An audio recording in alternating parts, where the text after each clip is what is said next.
Something unusual has been happening in the Sahara Desert.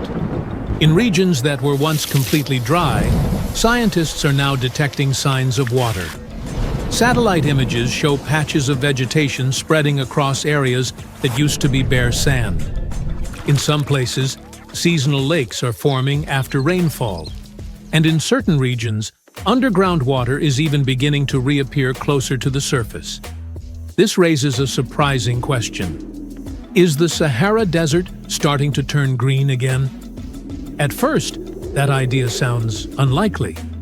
The Sahara is the largest hot desert on Earth, covering about 9 million square kilometers, roughly the size of the United States. It stretches across North Africa and includes some of the driest places on the planet.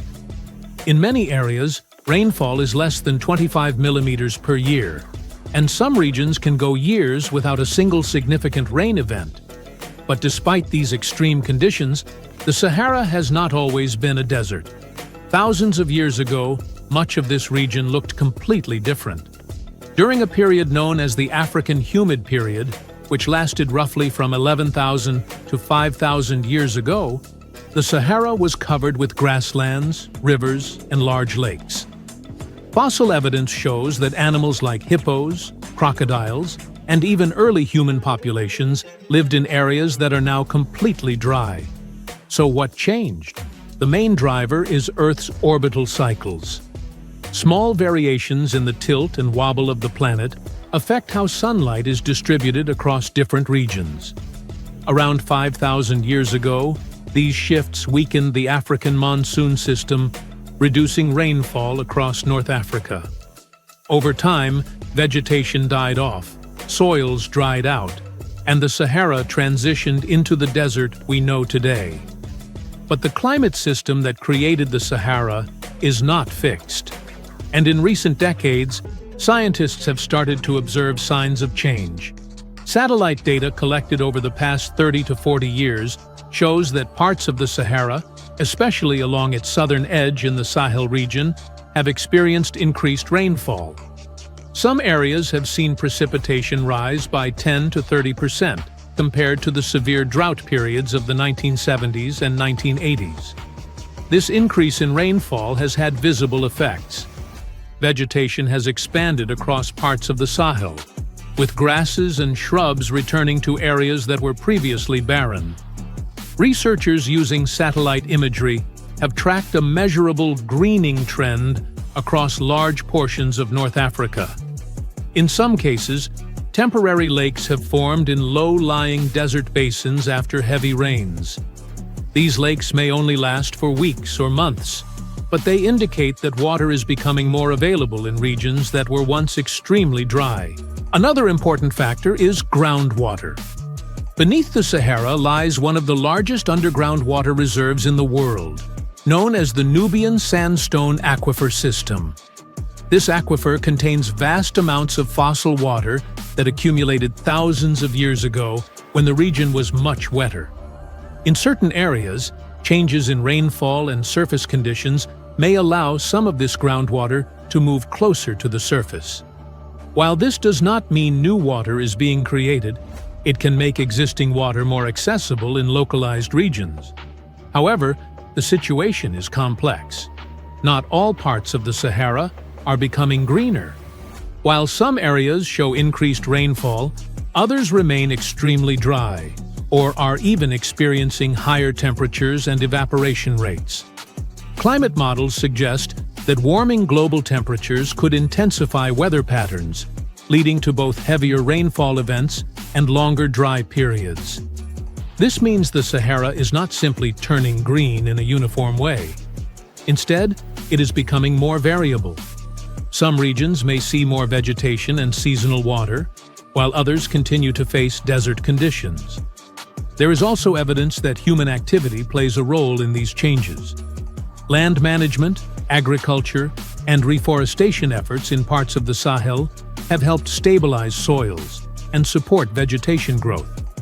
Projects like the Great Green Wall Initiative aim to restore degraded land across Africa by planting trees and improving land use practices. These efforts can enhance the natural recovery of vegetation, especially when combined with increased rainfall. But scientists are careful about making long-term predictions. The African humid period developed over thousands of years due to gradual changes in Earth's orbit. The current changes observed in the Sahara are happening on much shorter timescales and are influenced by both natural climate variability and human-driven climate change. Some climate models suggest that parts of North Africa could experience increased rainfall in the future. Others predict expanding desert conditions due to rising temperatures. At this point, both trends are possible, depending on how global climate systems evolve. What is clear is that the Sahara is more dynamic than it may appear. Even the largest desert on Earth is not static. It responds to changes in climate, atmospheric circulation, and environmental conditions. In certain regions today, grasses are returning, water is briefly pooling on the surface, and ecosystems are beginning to reappear in places that were once completely barren. These changes are small compared to the vast size of the desert, but they are measurable, and they are real. The idea of a green Sahara may sound like something from the distant past, but the evidence shows that under the right conditions, the landscape can change again. For now, scientists continue to monitor rainfall patterns, vegetation growth, and underground water systems across North Africa. Because even in one of the driest places on Earth, the environment is still evolving. So the Sahara Desert is so big that it covers 8% of the world's territory. It's bigger than the USA or China. Surprisingly, the Sahara is not the largest desert in the world.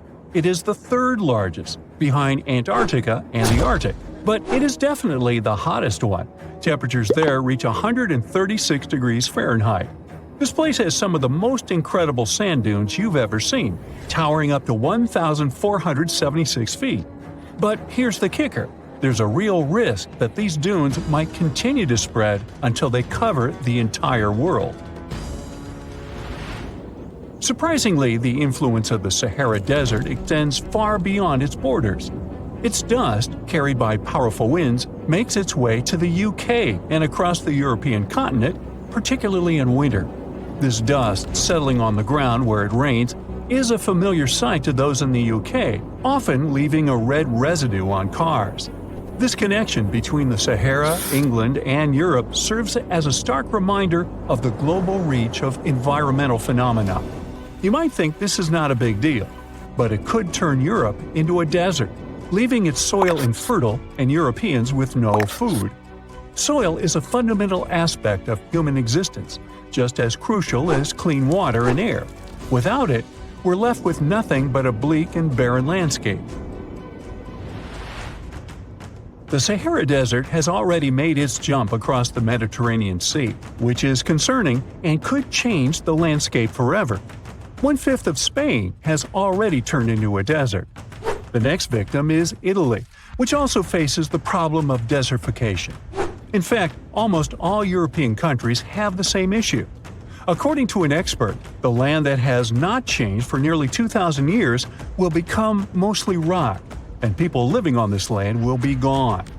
60% of the soil in Moldova is gone, and the problem has expanded beyond the Black Sea. It has reached China and Mongolia, thousands of miles away from the Sahara Desert. All of this causes losses of $4 billion a year. The threat is so significant that even the UN has gathered the necessary resources to solve the problem as soon as possible. Italy is sending help to Africa to stop the Sahara Desert from expanding.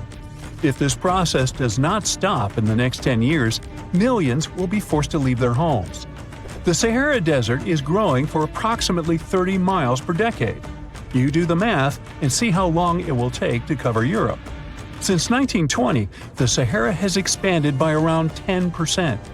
But not all hope is lost because more than 172 countries have joined to put a stop to the desertification of the world. The World Food Program is a project that aims to help bring back green land that was once present in the Sahara. When they told people who called the Sahara home what they were about to do, The latter basically laughed in their faces and said it was impossible. But when you have a specific goal in mind, the impossible becomes possible. If we traveled back around 5,000 years into the past, we would see a beautiful forest with lush green trees and grass. Africa's climate has been changing for 21,000 years, from fantastic greenery to uninhabitable deserts. This has to do with Earth's rotation and the monsoons that bring water to this dry continent. But with the help of scientists and some clever tricks, we can bring the greenery back and stop the Sahara in its tracks.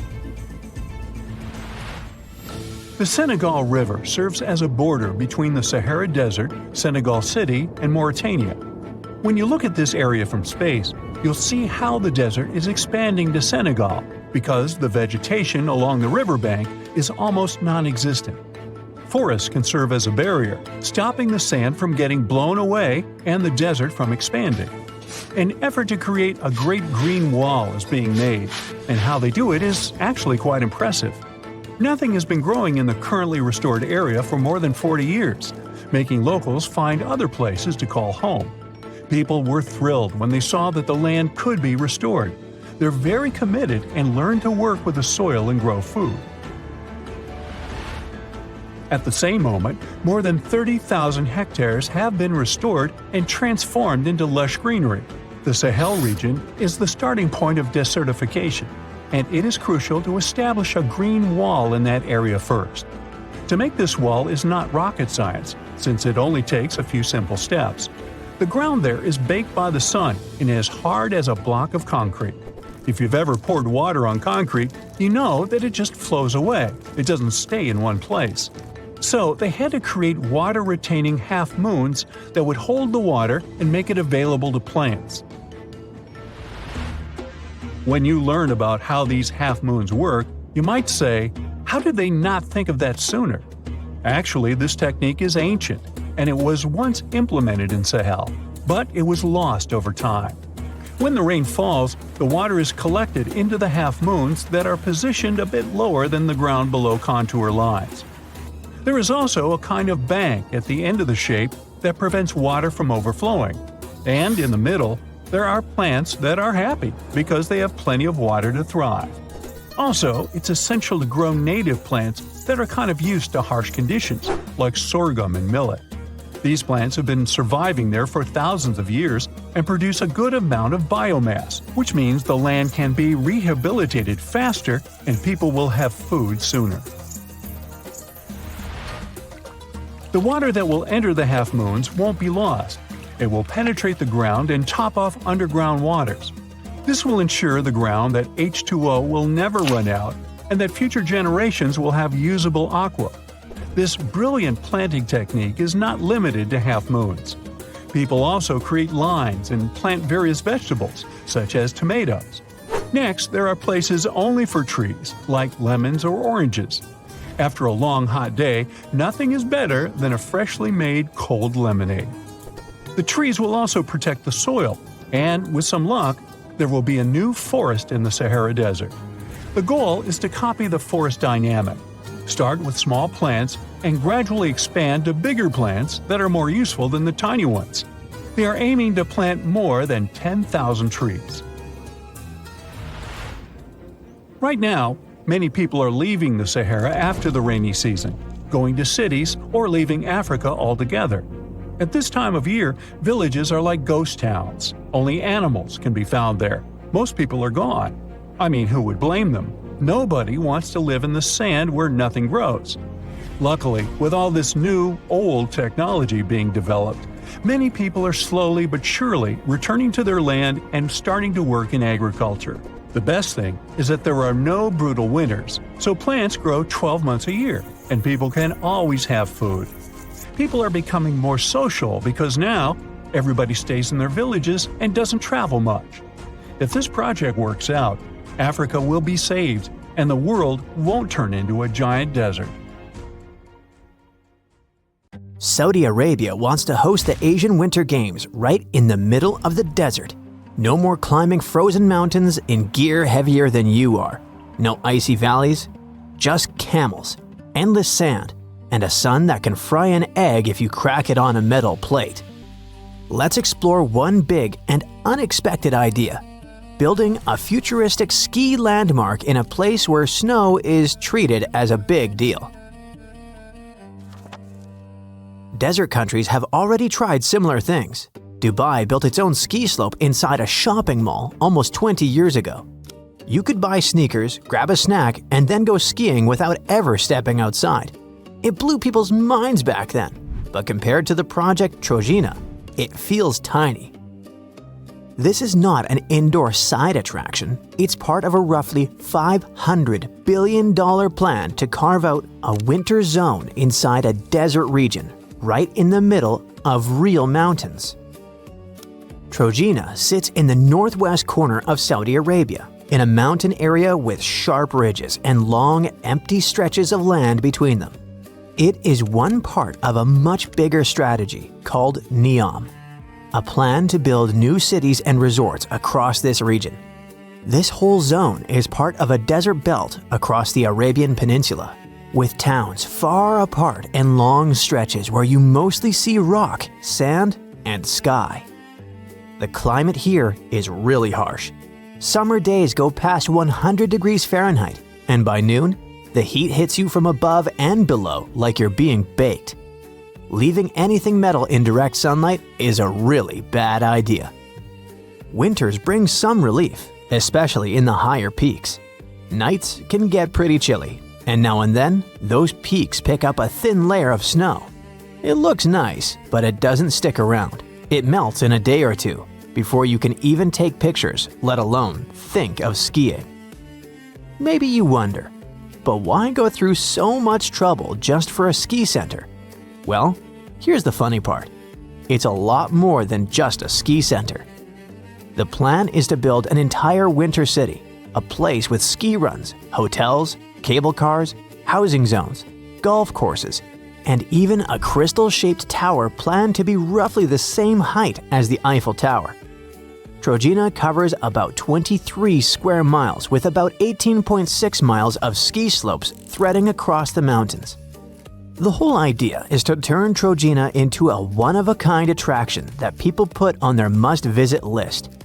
You ski in the morning, hike in the afternoon, and spend the day by a huge artificial lake. That lake is supposed to be the main attraction of the resort, held in place by 3 giant dams. Building something like that on desert rock is tough. The ground can shift and leak, so everything has to be sealed and reinforced before the lake can even exist. But even if they build the entire complex, there's still a detail they can't ignore.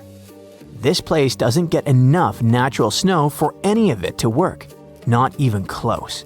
That's why the entire project has to rely on machines or some advanced technology to produce most of the snow. Snow machines help by blowing cold air into the air, where it turns into tiny ice bits that cover the slopes. It works, but the sun in this region warms the ground fast, so the snow can soften or melt unless they constantly top it up. The machines also need a lot of water. Since this area doesn't have natural lakes or rivers, NEOM's plan is to pull in desalinated seawater from the Red Sea coast and push that fresh water through pipes and storage systems across all its zones, including mountain areas. That needs long pipes and strong pumps, plus a steady power supply so nothing shuts down when it gets hot. And even with all that, the air still has to be cool enough for snow to form properly.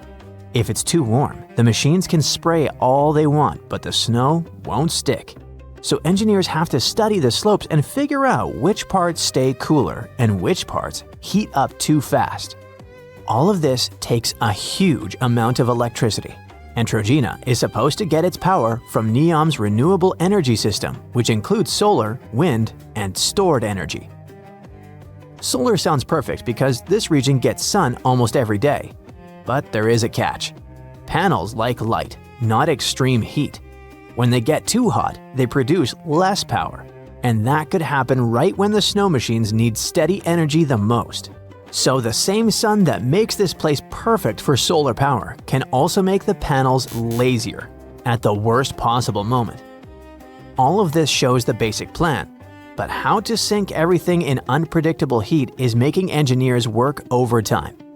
And that challenge starts with the ground they're building on. Shifting soil or rock can delay progress or force redesigns. Then there's the problem of distance. The site is pretty far from major cities, so hauling materials to Trojena means dragging heavy equipment across miles of empty desert. Even with better roads, moving materials can still drag things down. A project of this size needs a huge workforce, special machinery, and advanced cooling systems, plus constant checks to keep everything running. Even with a massive budget, unexpected issues can pile up, so we have already seen slowdowns in other parts of Neom. So, Trojena could face the same problems. None of this means the project cannot succeed. It only shows how complicated it is to build something this big in a place that is not naturally made for what they're trying to create. When you put all the pieces together, it becomes clear why Trojena may be one of the most ambitious proposals ever. But what about some other engineering wonders that didn't seem possible at first? The Three Gorges Dam in China is one of those ideas that makes you pause and gasp. It stretches more than 7,500 feet across the Yangtze River and stands taller than the Statue of Liberty. To make it work, engineers moved over 1 million people and flooded entire valleys. When it finally started running, it became the largest hydroelectric power source in the world, sending electricity to millions of homes and helping protect cities downstream from dangerous floods. Another example is the Hong Kong-Zhuhai-Macau Bridge. It's one of the biggest sea crossings ever built and the longest sea bridge in the world, stretching almost 35 miles and linking Hong Kong, Zhuhai, and Macau. To build it, engineers had to deal with deep water, heavy ship traffic, storms, and strong currents. They drove huge piles into the seabed, built artificial islands, and even added an underwater tunnel so large ships could pass through. The goal was to allow cars and buses to cross the sea in one trip instead of taking ferries. When Qatar hosted the World Cup, it had to solve a serious heat problem. The summer weather there can make it hard to even stand outside, let alone play soccer. To keep players and fans safe, engineers built a cooling system under the seats, inside the walls, and around the field that pushes cold air across the pitch and lowered the temperature in the whole stadium. Cooling such a huge open space is much harder than cooling a normal building, but they still succeeded in turning this giant hot bowl of air into something closer to an air-conditioned arena. All these accomplished grand plans show that we should not write off Trojena yet. It has a few big things working in its favor. The budget is massive, the authorities are fully behind it, and Neom is being built to support it with roads, energy, and workers. Whether they finish in time for the Winter Games is still a question, but if they do pull it off, Trojena could end up as one of the most famous tourist spots on the planet. Something strange is happening in Egypt's desert. Giant, mysterious green circles are popping up everywhere, hundreds of them. And then you've got dozens of canals and roads connecting into something that looks like a river. But it's not exactly that. This is the ambitious New Delta project, and it has one controversial goal: to flood the desert. It's easy to see why. More than 90% of Egypt is desert, miles and miles of sand dunes and dry land under scorching heat. Almost nothing can grow there. So today there are basically only two areas where Egypt can grow large amounts of food: the Nile Valley and the Nile Delta. Together, they cover only about 5% of the country's land, but their crops feed about 99% of Egyptians, and that's becoming a real problem because Egypt's population keeps growing. By 2050, estimates say their population will grow by about 40 million people, reaching nearly 160 million. The Nile Valley and the Nile Delta just won't be enough to handle that kind of demand. See the problem here, right? The population is growing, people need more food, but most of the country is desert and there's not much room for new farms. So what can they do? The easy solution is the same one you use when your fridge is empty. You order in. Egypt does that too. They buy huge amounts of food from other countries. But importing food is expensive and time-consuming, so they need to create more space for farms. And they need it fast. That's where the New Delta project comes in. This is a massive agricultural plan meant to turn parts of the desert into green fields. The idea is to move water and farming west of the Nile, and if it works, it could expand Egypt's farmland by about 15%. Sounds great on paper, right? But in reality, this plan comes with a lot of controversy. Their idea is to create an artificial river right in the middle of the desert, about 70 miles long. To make it work, they're building tons of roads and canals to support it. And those strange green circles I mentioned earlier are irrigation systems. They pull water up from wells or pipelines, then slowly spin around and spray water in a big circle over the crops. Okay, so we've got this huge artificial river being built in the middle of the desert, but where is all that water coming from? Well, it comes from three main sources. The first, and by far the biggest, is treated wastewater. They take used water, the kind that goes down sinks and toilets in our homes, for example, and clean it up so it can be used safely again. To do that, they had to build a modern treatment plant in El Hammam, a town in Egypt's northern coast west of Alexandria. Its construction was completed in 2023, and it's absolutely massive. It's so big that it now holds the world record as the largest wastewater treatment plant in the world. It cleans an enormous amount of water every day, enough to fill about 3,000 Olympic-sized swimming pools, and most of that water goes straight to farming. The second source of water comes from the Nile. Basically, they're taking water from Egypt's most famous river, sending it through massive canals and pushing it deep into the desert, into this new, man-made river. Finally, the third source is deep fossil groundwater. In other words, it's water from way under the desert. Down there is something called the Nubian Sandstone Aquifer, basically a huge underground reserve of water that's been trapped for thousands of years. And this is where the controversy starts. It's true that there's a lot of water under the Western Desert, but it's limited. Because this is fossil water, I mean, it's so old that it doesn't really get replaced. Once you pump it out, it won't refill anytime soon, not in our lifetime, and probably not even for many generations. On top of that, the deeper you drill, the saltier the water can get, and we don't want that. You see, most crops don't like salt. If the water is too salty, plants grow slower, give smaller harvests, or dry out. And when you keep watering with salty water, salt builds up in the soil. The water evaporates, but the salt stays. Over time, the land can turn hard, dry, and basically useless for farming.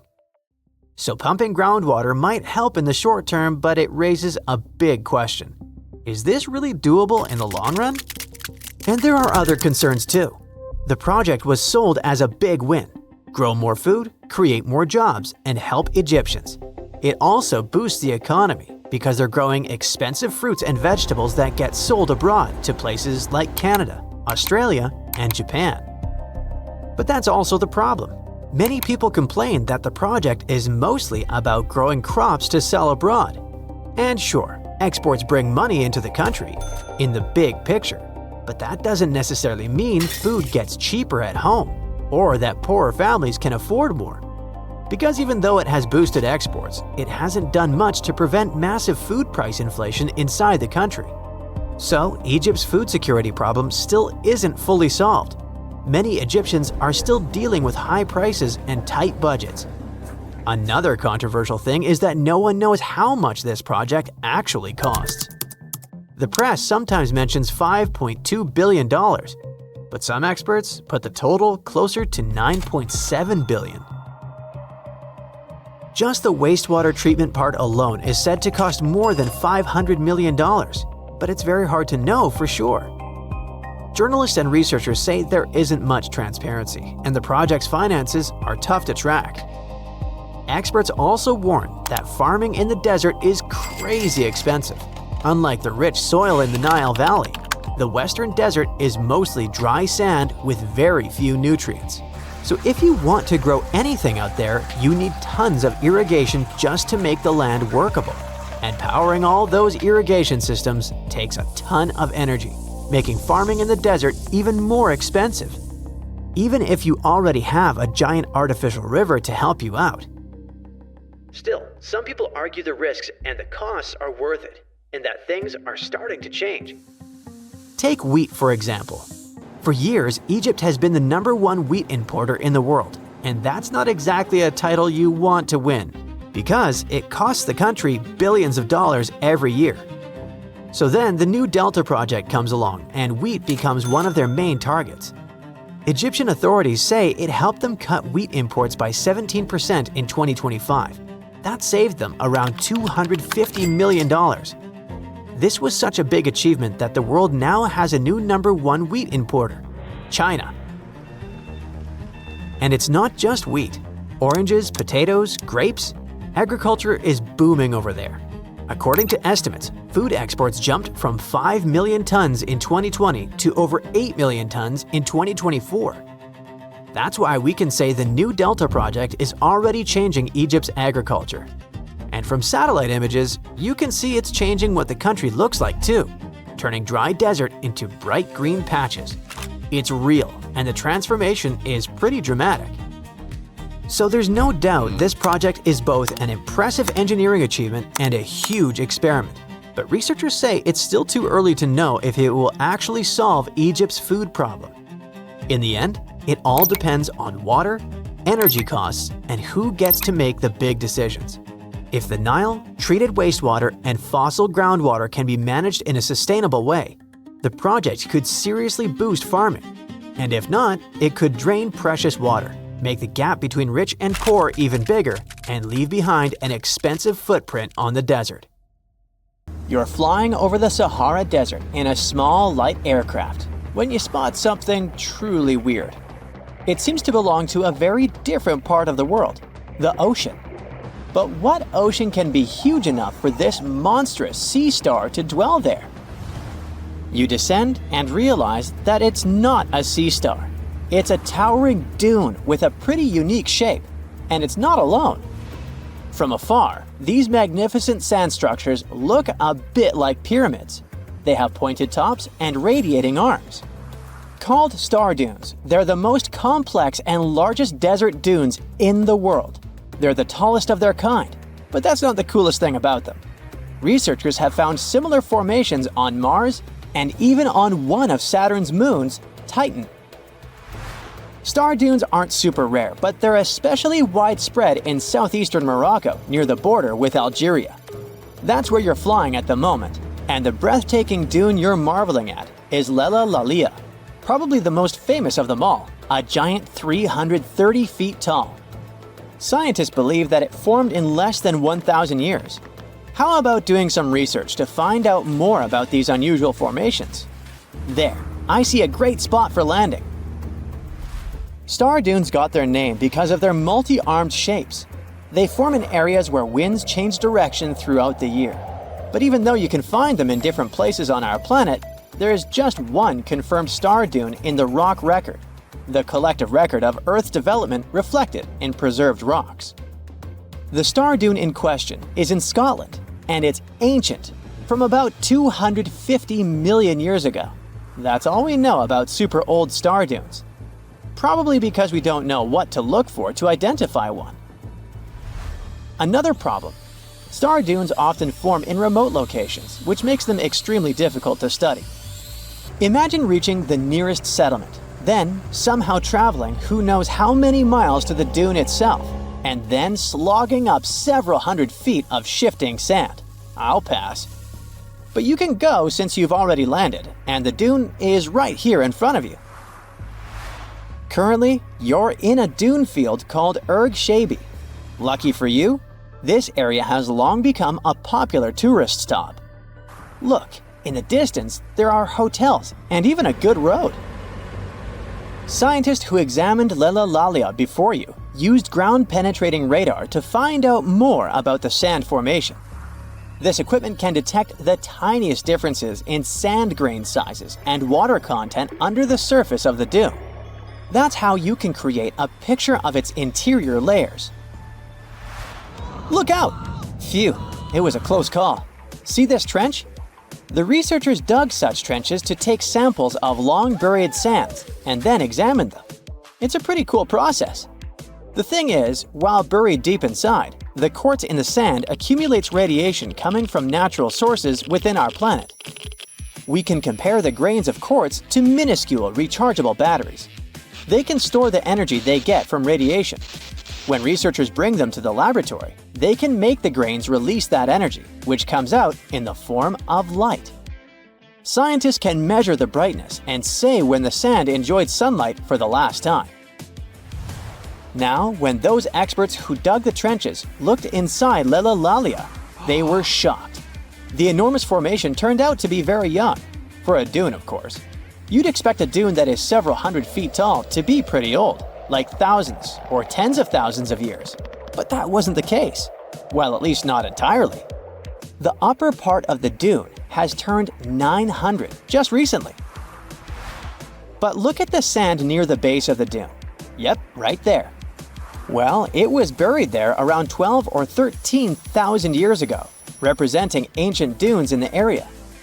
Those good old dunes were active for a couple thousand years, and then something went wrong. Because for a whopping 8,000 years, the sand wasn't accumulating there. A mystery? Scientists might have an explanation. You see, the first part of this quiet period occurred during the time when the climate became warm and wet. Yep, even in the Sahara. It happened about 11,700 years ago. It was the end of the last ice age and the beginning of a new era, the Holocene. And guess what? The Sahara went green.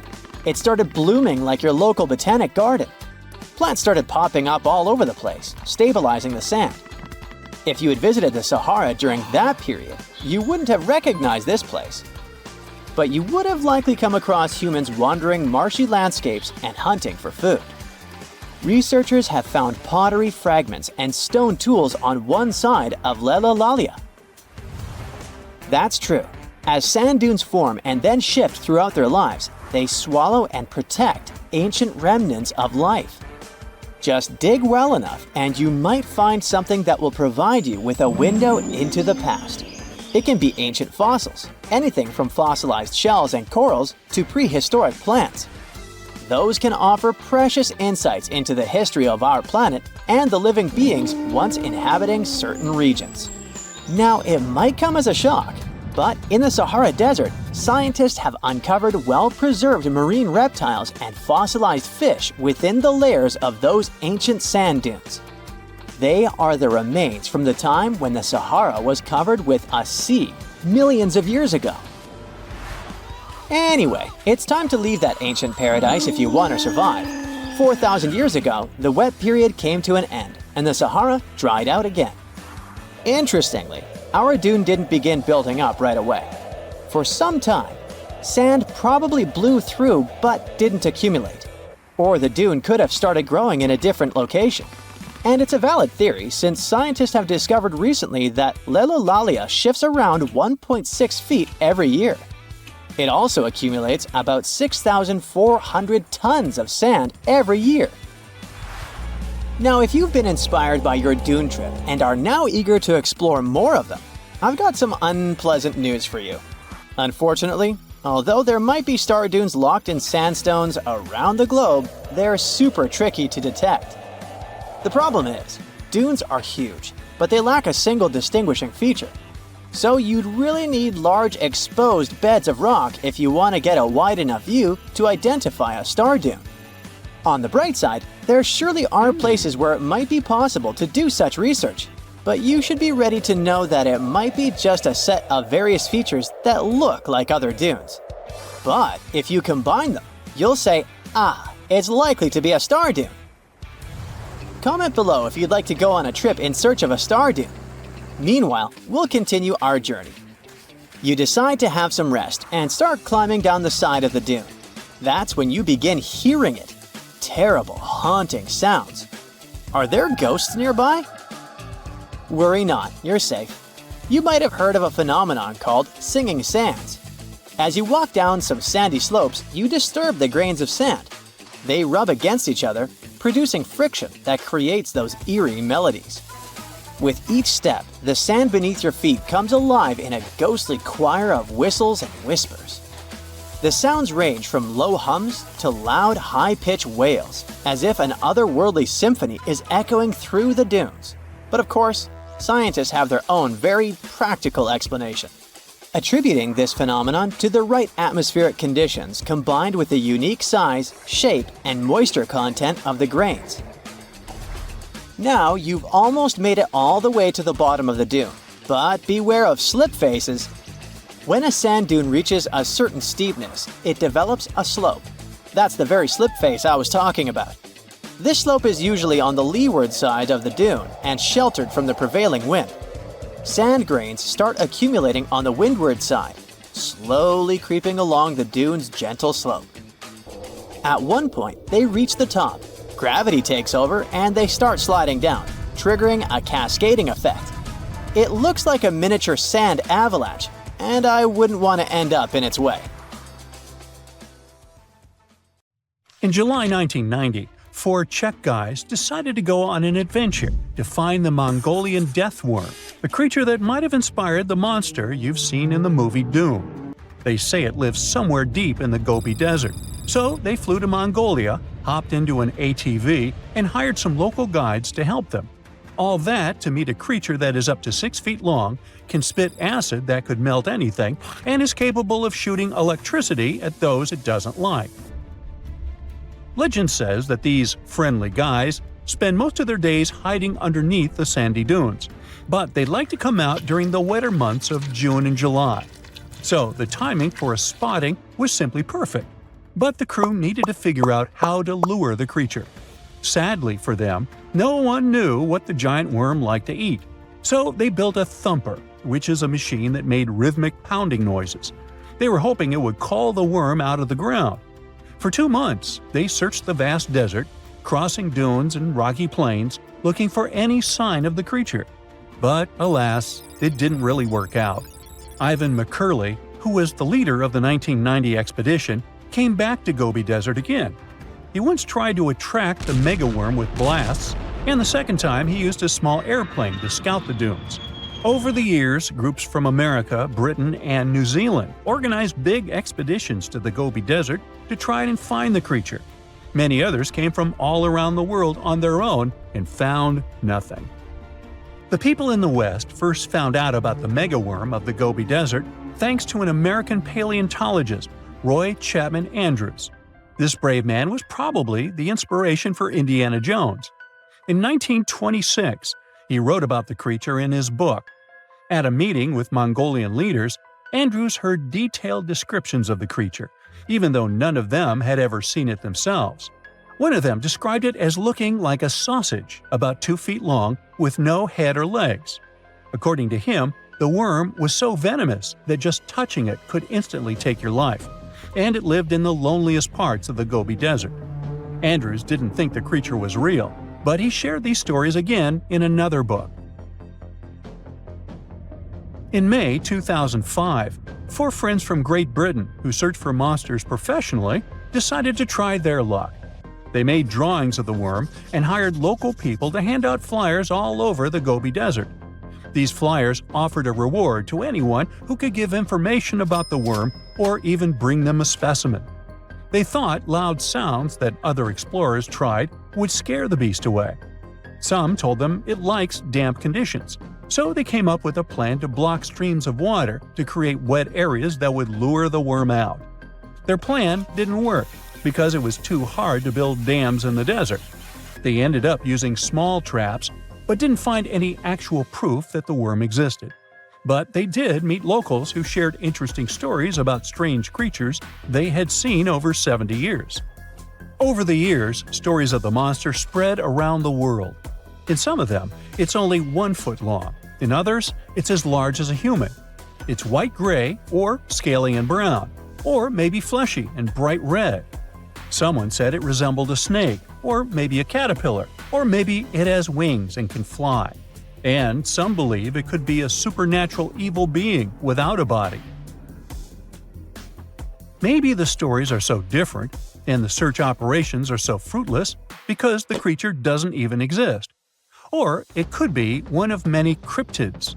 Those creatures like Bigfoot, Yeti, the Loch Ness Monster, their existence has yet to be proven.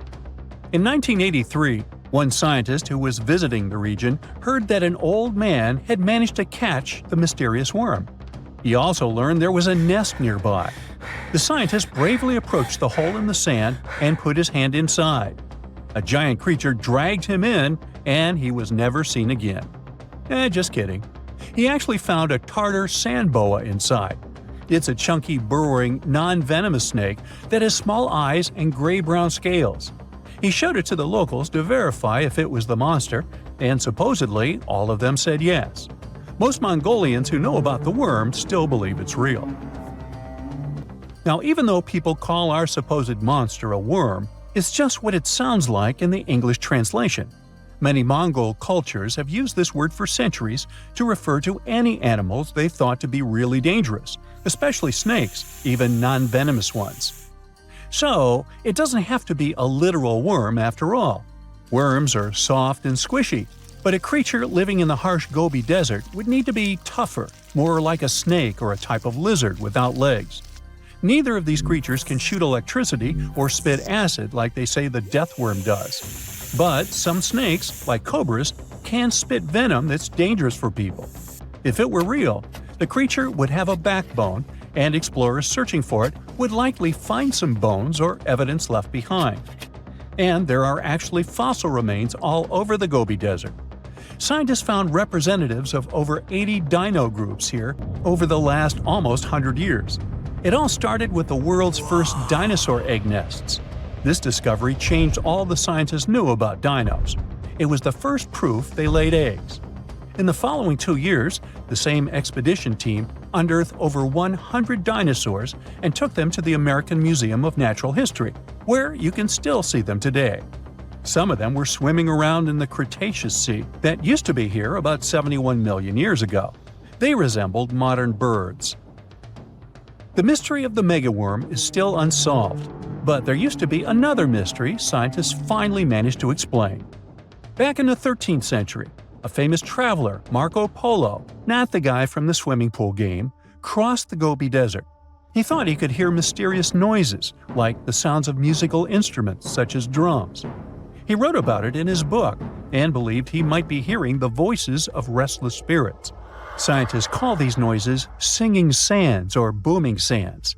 Unlike the squeaky sound you might hear when walking on a sandy beach, these desert sounds are much louder, like a musical instrument playing deep, haunting notes. Over the years, people came up with all kinds of ideas about what caused the sounds, like underground water or winds making the sand vibrate. Not all dunes can do this, and scientists wanted to figure out why. Sometimes the winds might cause a small avalanche on the side of a dune, and then you can hear the magical sound start. But this is rare. So, to study it, scientists had to help the dunes sing. They climbed to the top of a dune and slid down on their backs, using their hands and feet to push sand down.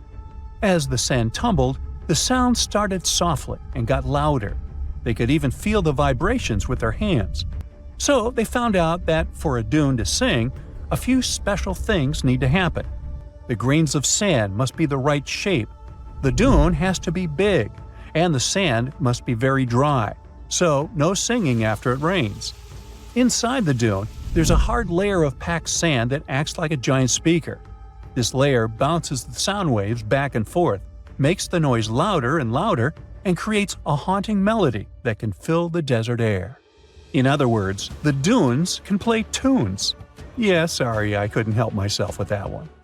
When you think of an epic desert scene with blazing sun, endless dunes, and those magical little oases, you probably picture the legendary Sahara, right? But what if I tell you that 11,000 years ago, this vast expanse of hot sand looked totally different than it does today? Yeah, I don't know, I wasn't around then. But I'm told that back then, what we now call a desert was a lush paradise, brimming with lakes, rivers, grassy plains, and even woodsy forests. So, where did all this water go? There are many stories about the distant past of our planet when deserts were covered with jungles and forests. And then something happened, like changing climates or colossal earthquakes, and it all turned green lands into dunes. But how about a theory that Sahara became a desert because of humans and goats? The Sahara has seen its fair share of wet and dry drama throughout the ages, mostly thanks to little shifts in Earth's orbital tilt, causing variations in how much solar radiation hits the atmosphere. There were even times called the African humid periods, when the rain would pour in and transform the dry landscape into a bright green haven. But between 8,000 and 4,500 years ago, something really funky happened to this region. Certain areas went from humid to dry way too fast to explain it by just orbital changes. In the blink of an eye, the lush Sahara turned into the Sahara we know today. Now, if you ask scientists why it happened, they will tell you, oh, it's just poor parameterization of the data. Bet you didn't get it, did you? What? Well, right, let me translate it from scientific to common human. It means they really don't know the answer themselves, and they got a bunch of missing puzzle pieces. But as scientists sifted through ancient dirt and pollen samples, they spotted a quirky trend. Wherever there were pastoralists, also known as humans with their domesticated animals, the plant life seemed to shift. It was as if every time humans and their furry friends meandered through the greenery, they turned it into scrub and desert right behind them. Oops. Yep, chances are that by overgrazing, humans were sapping moisture out of the atmosphere, since plants give off moisture, which helps make clouds and making things even sunnier, leading to a quicker end of the humid vibes. Plus, our ancestors may have been getting a little too cozy with fire for land management, further speeding up the desert takeover. Anyway, scientists are sure that this lush Sahara would have turned back into desert eventually, even if humans hadn't shown up, thanks to Earth's natural rhythms. So there's no need to pin this abrupt change solely on humans. It could simply be about nature getting feedback from vegetation and dust cycles. It's difficult to determine what caused these changes, as it's all interconnected. During the last humid period, the Sahara was filled with hunter-gatherers. As things got a little drier, they started herding animals for food. The weather pushed people to herd cattle. It's also possible that grazing sped up the landscape degradation. So, which came first, the chicken or the egg? Or in this case, the human or the cow? It's tough to tell with the evidence we have now. Now today, it's safe to say that water is no longer that big of a problem in the Sahara, even though it's a huge desert and the times of lush forests there are long gone. But technology's got us covered. For example, the Nubian Sandstone Aquifer System, the biggest underground water stash on the planet. It's nestled beneath the Sahara Desert's eastern edge and stretches across 4 northeastern African countries – Sudan, Chad, Libya, and Egypt, covering a whopping 770,000 square miles and holding around 36,000 square miles of groundwater. Just look at the pipes transported when it was being built. It's the world's largest irrigation project. No wonder it's feasible to thrive in the Sahara today. But imagine thriving in the Sahara Desert with just one water source. Sounds like a tough gig, right? But the ancient Garamantes did just that, surviving and even thriving for nearly 1,000 years without monsoons or rivers flowing to their desert paradise. These clever folks were the trendsetters of urban life in the sands, and even the Romans couldn't help but notice their genius. While many thought they were just desert-dwelling savages, the Garamantes were busy building an empire in one of the toughest climates on Earth. But how did they do that? Well, they got crafty and dug a whole bunch of underground tunnels to tap into a massive sandstone aquifer. They were literally squeezing every drop of life from under the dunes. But recently, research showed that the Garamantes weren't just hardworking, they were pretty lucky too. The Garamantes had an underground aquifer that brought water up to a hill where they built over 500 fogaras, which are irrigation systems, some stretching as long as 2.5 miles. It was like sipping water through a straw, which let them irrigate their crops for nearly a century, especially since even a little rain would help recharge the system. But eventually, due to rain insufficiency, the aquifer ran low, and reaching it again would have meant digging more tunnels and relying on more people. That's a tough problem, considering these people were in the middle of food and water shortages. Guess I don't need to tell you what happened to the Garamentes, do I?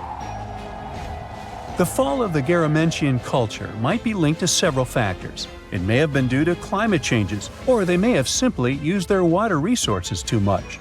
Back in the day, the Sahara Desert was actually fertile agricultural land, thanks in part to the cool irrigation system the Garamentians created. But since fossil water isn't something you can replenish over time, the groundwater levels dropped pretty low. This likely played a big role in the kingdom's decline by the late 7th century CE. That sounds like someone who hit a lottery jackpot, used up all the money, and went back to their original, not-so-cool job once the bank account got fully drained. Oh, by the way, even if the Garamentes left some secret wisdom messages for us, the chances are we'll never get what they wanted to tell us. Nobody really knows what language they used, and their texts are nearly indecipherable to us today. But let's go back to the Green Sahara. So it transformed into a desert about 4,500 years ago. But today, we can understand how people lived in those times in the Sahara thanks to natural parks in Africa that have the ultimate outdoor art gallery. There are well over 15,000 ancient paintings and carvings depicting everyday life from around 11,000 years ago. However, if the carvings aren't enough for you and you feel like visiting an actual green desert, all you have to do is book a flight to California. One of the most beautiful phenomenon in the world, the superbloom, takes place here. Look at all these colors – orange, green, pink. It's a miracle. Wildflowers bloom right in the middle of a hot desert after several years of rainfall in dry places. It's such a bright and colorful landscape that superblooms can be seen from space. This rare phenomenon can be observed in other arid places and deserts in western and southern Africa, Western Australia, and Chile. In all these places, the weather is very hot and dry in summer. Mild humid air comes in winter, and this is the ideal environment for mass flowering. Flower seeds that lie in desert sands can wait for decades before starting to produce flowers. When the hot sun destroys all the weeds and grass, and the rainfall becomes enough to moisten the soil, the seeds are kind of like, well, okay, now it's our turn to play a big game. And then hundreds of thousands of tourists come to take photos and post these beautiful pictures on social media. And this, unfortunately, is one of the main dangers for flowers. Therefore, if you find yourself in a place like this, don't pick the flowers and don't trample on them. Stay on the path, don't litter. Take only pictures and leave only footprints. You get it? Good. Well, there you are. The sun is scorching, you're thirsty. All you can think about is water and ancient bones under your feet. You're wandering through the Sahara, the largest hot desert on Earth. Right now, you're crossing a stretch of sand called Whale Valley. And all over these 75 square miles of land, fossils cover the ground so thickly that you can't help but step on them. Paleontologist Hesham Salam says it's an unusual picture in this place. The bones are poking right out of the cliffs, as if they're calling to you to come check them out. You can spot ribs scattered all over the place. Look at these vertebrae. They're giant. Ooh, the creature they once belonged to must have been up to 65 feet long. The fossils show that the animal had a streamlined body like today's whale, but still had features like hind legs and feet. For scientists, it means a very exciting thing. They might have discovered a fully intact skeleton of a prehistoric whale. It was an animal that lived in this area when Egypt was underwater. You see, today, the Valley of the Whales is the world's largest ancient whale graveyard. You're likely wondering what marine animals are doing in a desert more than 100 miles away from the nearest coast. Well, millions of years ago, this desert was at the bottom of a massive ocean called the Tethys, which stretched from Europe to India. When sea levels dropped, the ocean left behind a seabed covered with fossils. And today, the fossils of some of the earliest known whales rest here, which gives researchers a peek into how today's massive ocean whales may have evolved. The fossils here are super detailed, even with some stomach contents still intact. Uh-oh. Scientists have also found fossils of ancient sharks, crocodiles and turtles, helping to recreate what this marine world looked like millions of years ago. Now, the first whale bones were discovered in 1902, but it wasn't until the 1980s that people really started to explore the area, only when access to this area became better. Sadly, some fossils had been taken away by collectors before the site turned into a protected area. Most of the fossils are just under the surface, slowly revealed by erosion. Whale Valley gives us an amazing glimpse into millions of years of ancient coastal marine life. But let's move further. Ancient whale fossils aren't the only discovery you're going to make today. For over 150 years, scientists have been puzzled by a strange creature that lived millions of years ago. But now, thanks to some amazing fossils found in Morocco, they've finally figured it out. Look at them. These creatures are called blah blah blah. Nah, I'm kidding. Stylophorans. They look like flattened armor with a long arm sticking out. Researchers discovered these creatures in 2014 and were shocked. The fossils dated back around 478 million years. They found around 450 specimens, and to their surprise, some even had soft tissues preserved, which is super rare. Before this, they only knew stylophorans from their hard parts. Originally, scientists thought these creatures were good old echinoderms, animals like sea urchins and starfish. But new discoveries prove that they had a core body and feeding arm, similar to modern starfish, complete with a water vascular system to help them move and eat. This finding ends a long debate about where stylophorans fit in the animal family tree. Now we know they're related to echinoderms, but are more advanced because they don't have the typical 5-ray symmetry. Ooh, come here and look at this giant fossil. It was found in the Sahara and gave scientists new insights into the Spinosaurus, the largest carnivorous dinosaur we know about. These 95 million-year-old remains also confirm that it was the first known swimming dinosaur. The Spinosaurus had flat paddle-like feet and nostrils on the top of its crocodile-like head, perfect for staying underwater. It was a pretty weird dinosaur with a long neck, trunk, tail, and a 7-foot sail on its back, so it must have spent a lot of time in the water. At over 50 feet long, Spinosaurus might have been even larger than T-Rex. The first Spinosaurus remains were discovered about 100 years ago in Egypt, but only this new fossil, found in Morocco, helped scientists reconstruct this dinosaur for the first time.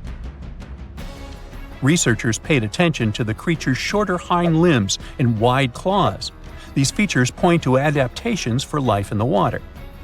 Its snout and dense bones also suggest it was a swimmer, while its spiked tail likely attracted mates. Hey, good looking, come here often? And here's another astonishing find made in Tunisia, the remains of Machimosaurus rex. Now, so far it's believed to be the biggest crocodile ever. This ancient croc was about 32 feet long and weighed around 66,000 pounds. It was a top predator around 130 million years ago, and its skull was over 5 feet long. Now, this discovery is a big deal because it shows that these crocs stuck around longer than we thought. Before this, scientists believed that they disappeared during a minor extinction event between the Jurassic and Cretaceous periods. Now, let's go back to the fact that the Sahara was once underwater, and some of the largest sea creatures ever lived there. A study published in the Bulletin of the American Museum of Natural History speaks about an ancient body of water called the Trans-Saharan Seaway. It existed between 150 million years ago, covering parts of Western Africa. Scientists spent 2 decades trying to recreate this prehistoric underwater world.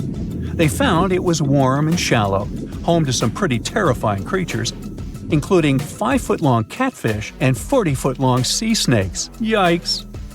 The seaway was cut off from larger oceans for long stretches, which may have helped these predators grow larger because resources were always available.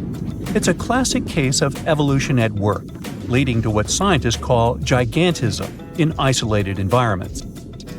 But all that water didn't just disappear with no trace. Under the sands of the Sahara, scientists have discovered a massive ancient lake, which they're calling a megalake. Makes sense? This lake formed around 250,000 years ago when the Nile River flooded the eastern Sahara, At its biggest, this lake covered over 42,000 square miles. It's about half as big as Kansas. They also found evidence of a smaller lake, 93 miles west of the Nile, at a slightly lower level and covering 18,600 square miles.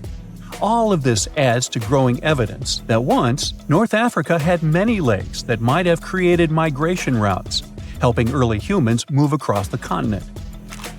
Now, in the Sahara, you can find not only fossils of bizarre animals. In May 2020, some weird rocks with greenish crystals were discovered in a sandy region in southern Algeria's Sahara Desert.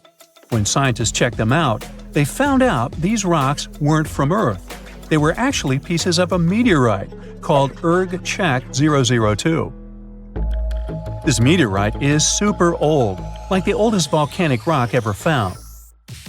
It melted ages ago in the fiery heart of an ancient protoplanet that no longer exists.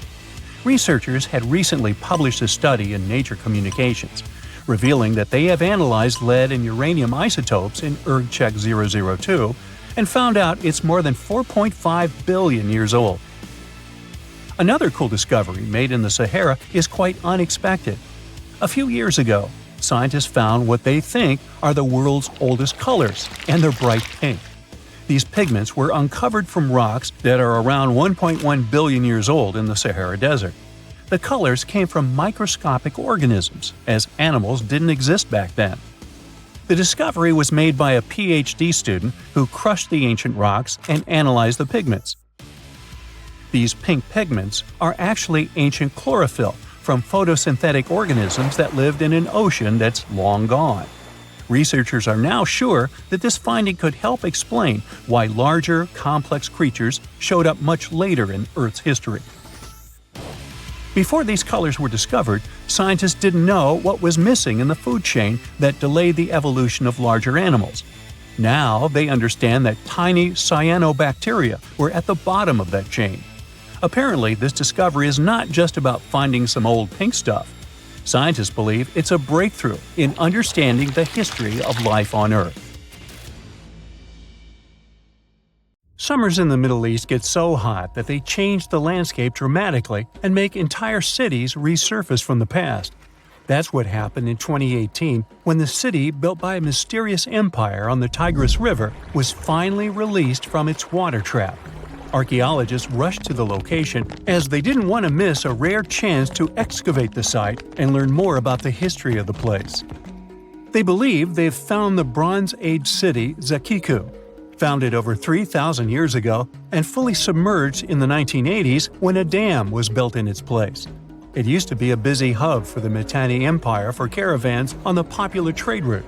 It had water, which is a rarity in the area, and it was a guarantee for success. We know very little about the once powerful empire, as scientists haven't found any written chronicles in the excavated sites. That's why the archaeologists were thrilled to find an entire palace for the local ruler. Several years later, when the area became free from the water again, they found some fortifications to protect the city from foes. The highlight of their expedition was finding a huge public storehouse for trade goods and harvests, piles of wheat and barley, and imported metal and wood. Bread was the staple food for the locals, and they also loved big pots of vegetable soups and stews for lunch. Each household kept sheep, goats, cows, and pigs, so they had a steady source of milk and meat for special occasions. All the constructions found so far were built from bricks molded from mud. The walls that were underwater for over 40 years are so well preserved as if they went down yesterday. The royal palace stands out as it's larger than the other constructions, has thicker walls, and even pavements made of baked mud bricks that were sealed to be waterproof. The local king must have been in good relations with the emperor of the larger empire, of which Akiku was dependent. Traders who lived in the city collected wooden beams and took them to storehouses. The beams arrived down the Tigris River from the forests in the mountains in the north and east of Mesopotamia. Merchants came here to sell their goods and then crossed the Tigris on their way to the borderlands. Zakiku was thriving as a center of commerce for about 6 centuries until it was hit by a massive earthquake in 1350. Archaeologists found 5 ceramic vessels holding over 100 clay tablets made close after the earthquake. It's almost a miracle that small tablets of unfired clay managed to survive underwater for decades. People who created those must have carved notes on clay while it was still wet. They wrote about anything, from newly stored harvests to notes for other kingdoms. Then they would let the message dry in the sun. Scribes even had to learn a different language so that everyone outside the city could read it. Scientists believe the tablets they found used to be part of a private archive. They hope to decipher the notes to learn more about the history of Zakiku and the whole empire after the terrible earthquake. The damage to the buildings was so enormous that it was impossible to restore Zakiku to its former glory, and if there had been any survivors, they must have left the city. Several decades later, the Assyrians, who also lived in Mesopotamia, settled here.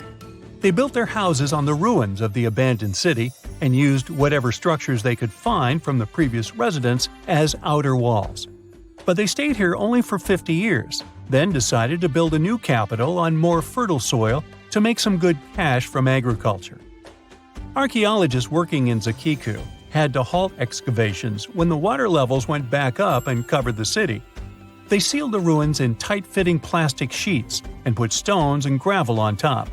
They hope it will help protect the priceless site from water erosion and prevent it from disappearing again. They realize how important water from the dam is for the region, but if it recedes again, they say they'll definitely continue the excavations.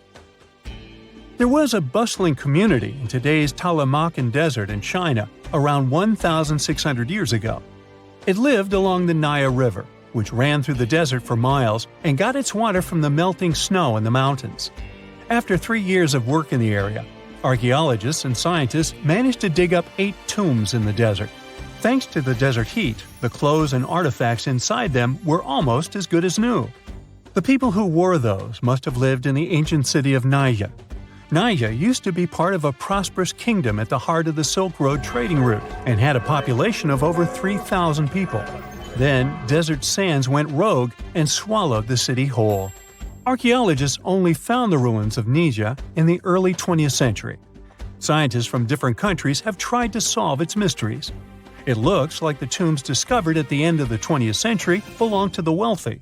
There were some expensive items inside: a quiver and bow, metal arrowheads, gold earrings, and a glass bead necklace, a lacquer box with a comb, makeup, and a sewing kit in one of the tombs. There was also some silk of top quality, and even the bright colors like green and yellow haven't faded on it. The fabric also had Chinese characters with quotes from historical books, which helped scientists identify the period in which it was made. Archaeologists later found a large dwelling site and the clearing of 3 ruined buildings.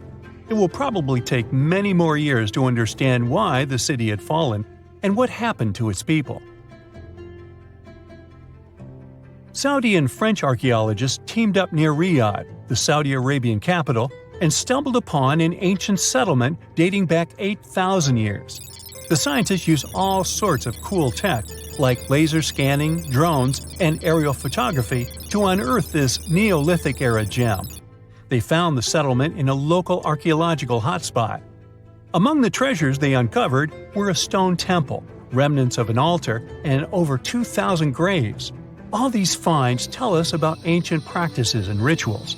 The team also found the foundations of 4 massive buildings, corner towers, and open-air courtyards, all with underground reservoirs to store water for agricultural use.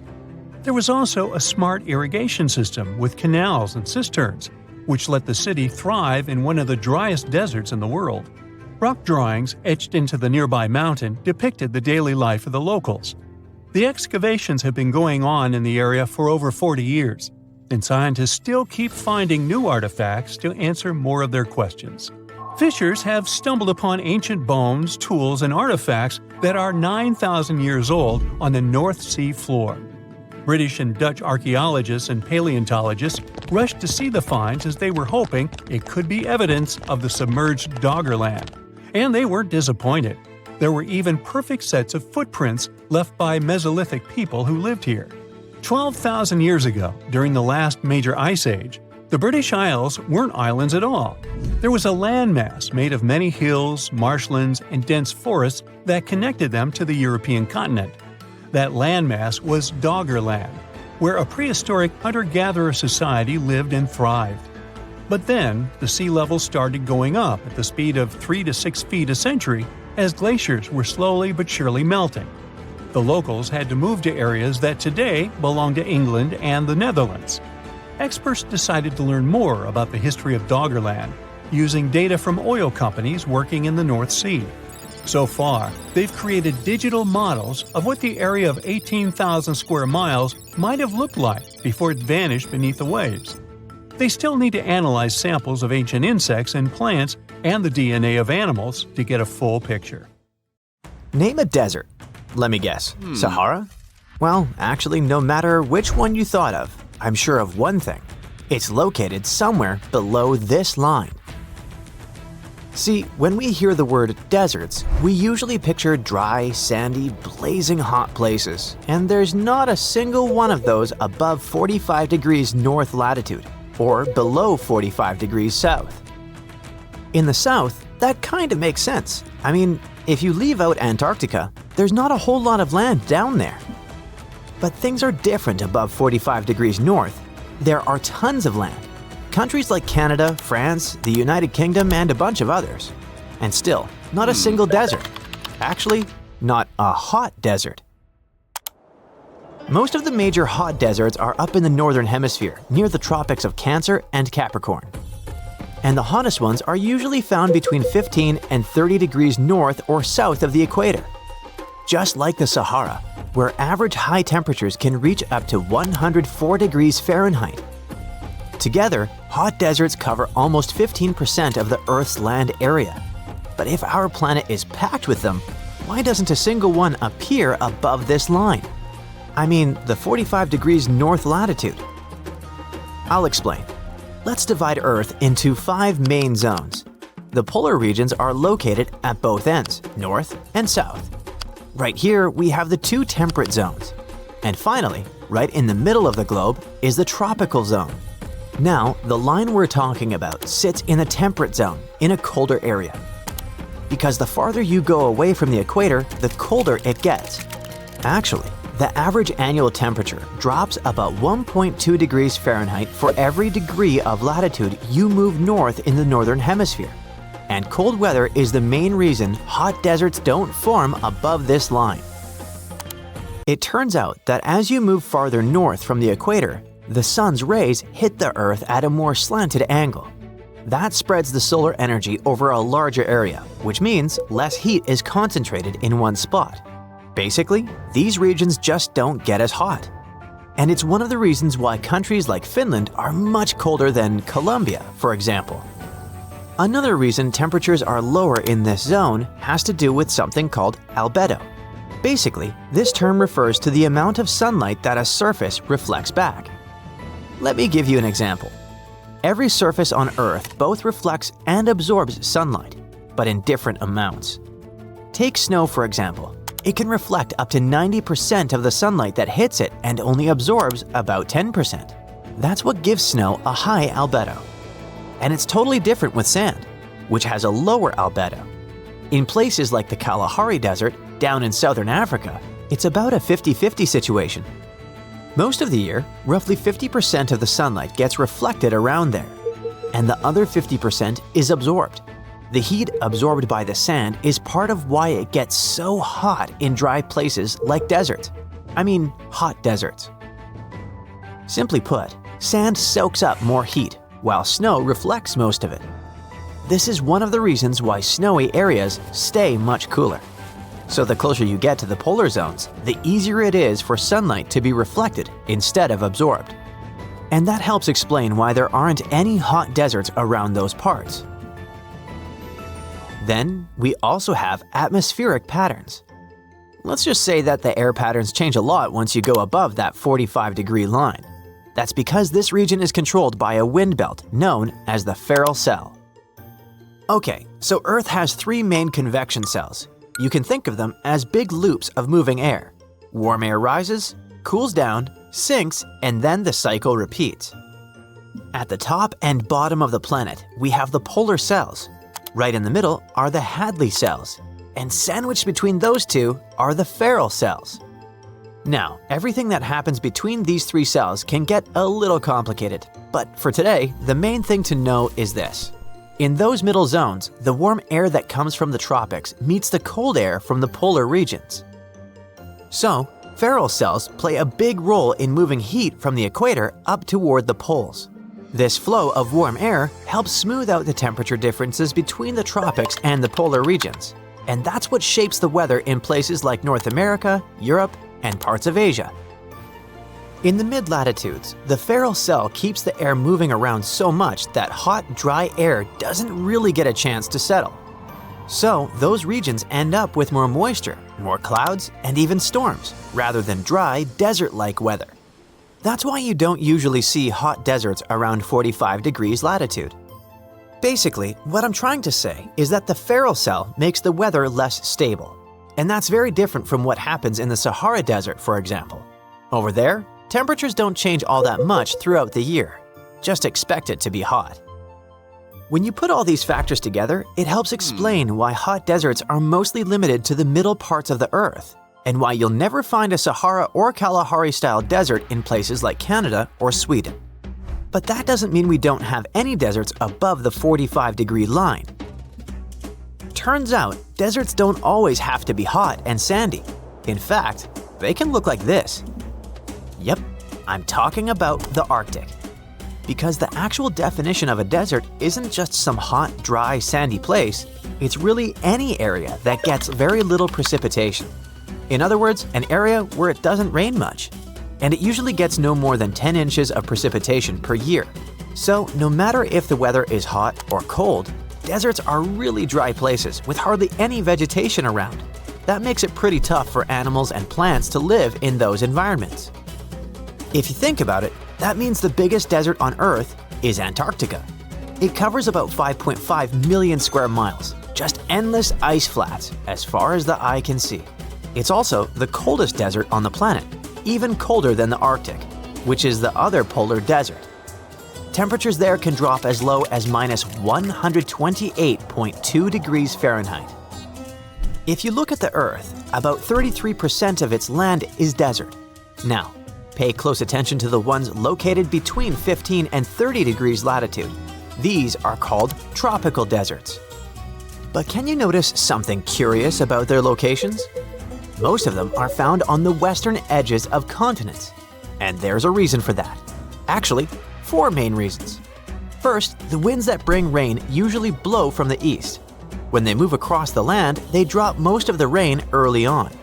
By the time these winds reach the west side, they're dry, so there's no rain left for those areas. That already makes things pretty dry. Second, in the western margins of continents, the air usually goes down instead of up. When air goes down, it gets warmer and can't form clouds, so again, no rain. Third, if there are mountains nearby, they can block the rain too. One side of the mountain gets all the moisture, and the other side, called the rain shadow, stays dry. And lastly, the ocean near these places often has cold water. Cold water cools the air above it and makes it calm, so clouds don't form easily. No clouds means no rain. So when you put all of that together, it helps explain why those tropical deserts seem to prefer one side of the continent more than the other.